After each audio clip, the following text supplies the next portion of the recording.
siamo a metà percorso, abbiamo sullo sfondo la valle di Lanaito e abbiamo ancora un'oretta di camminata.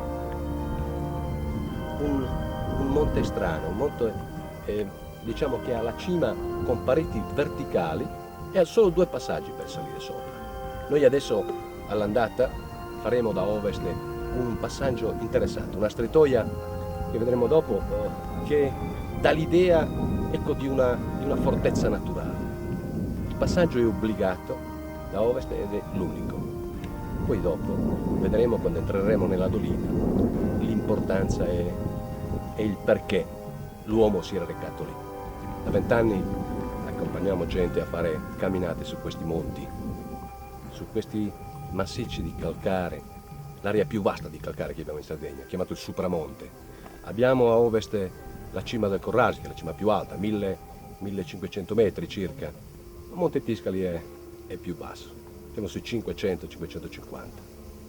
Quindi chi ti vuol venire a trovare, dove deve andare? In internet. Il nostro sito web è interessante, tra l'altro, perché puoi goderti un archivio fotografico che dà l'idea dei posti, degli animali, delle piante che possiamo visitare e osservare in queste camminate.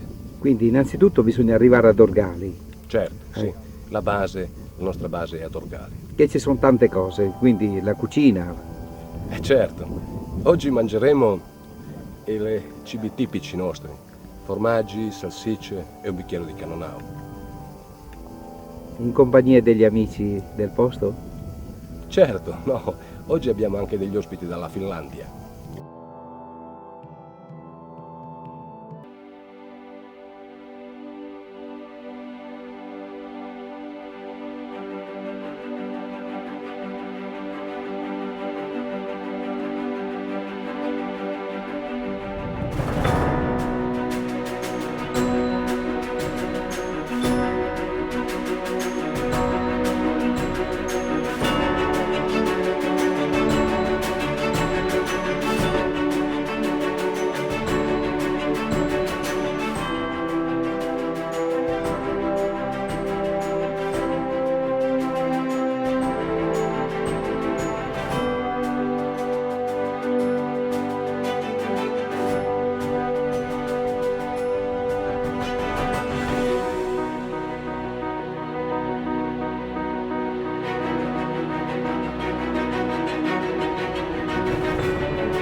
Dell'azione dell'acqua, della pioggia sui calcari. In pratica viene trasformato il carbonato di calcio in bicarbonato, che è solubile in acqua, e portato via. Ecco come si formano le gole, le grotte, eccetera. Bene, quest'acqua satura di bicarbonato di calcio e anche di altri minerali. Quando cade lentamente all'interno di una grotta forma le stalattiti e le stalagmiti.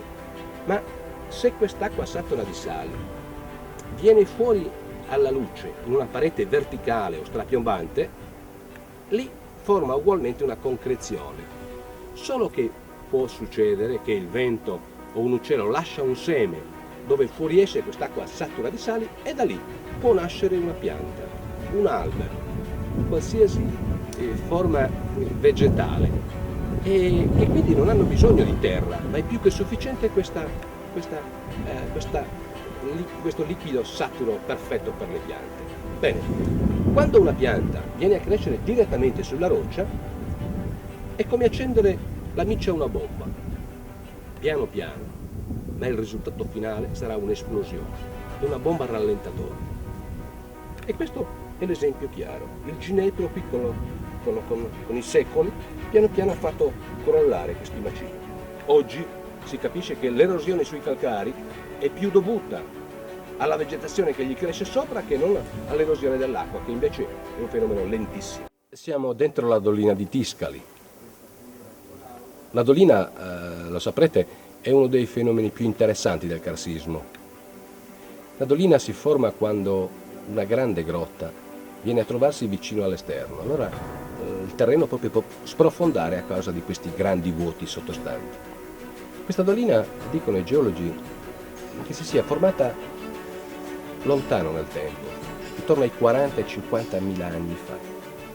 Quindi 2000 anni fa, intendo dire, quando l'uomo è venuto qui a costruire quelle capanne che oggi sono in rovina, la luce era già questa. Qualche piccolo crollo successivo, ma niente di importante. Era un ricovero straordinariamente protetto. Intanto abbiamo visto lungo il percorso che è difficile arrivarci. 2 passaggi costringono a passare in fila indiana su una strettoia oppure una scala ripidissima a oriente, super protetta. Lì vedremo che c'è la rovina di una capanna che era protezione da quella via da est. Quindi era come un nuraghe naturale. Interessante perché qui dentro le pareti strapiombanti dalla dolina danno una protezione non soltanto al vento freddo d'inverno, ma più che altro adesso all'aria calda estiva. Qui c'è sempre un microclima che fa in modo che la vegetazione cresca in modo differente che non all'esterno. Questo qui per esempio è una pistaccia lettiscus, che fuori da qui è un arbusto, qui invece è un albero vero e proprio. Vediamo dopo dei terebinti uguali, che raggiungono dimensioni ed età inusuali per queste piante. Poi crescono altre piccole piante interessantissime, trovano qui il loro habitat perfetto. C'è la Centaurea filiformis, la Brassica insularis, e cresce bene anche la Lattuca longidentata, che sono tutte forme vegetali che sono molto molto interessanti per chi si interessa di botanica e per chi ha interesse a visitare questa natura particolare. L'aspetto interessante che si aggiunge dentro Tiscali sono le rovine di questo villaggio, costruito probabilmente quando Roma stava conquistando l'isola. Gli storici romani hanno scritto che con i locali hanno avuto problemi per lungo tempo. Per più di 100 anni una sorta di guerriglia li ha costretti sempre a essere super attenti a queste popolazioni autoctone che erano qui, dicono gli esperti, dicono che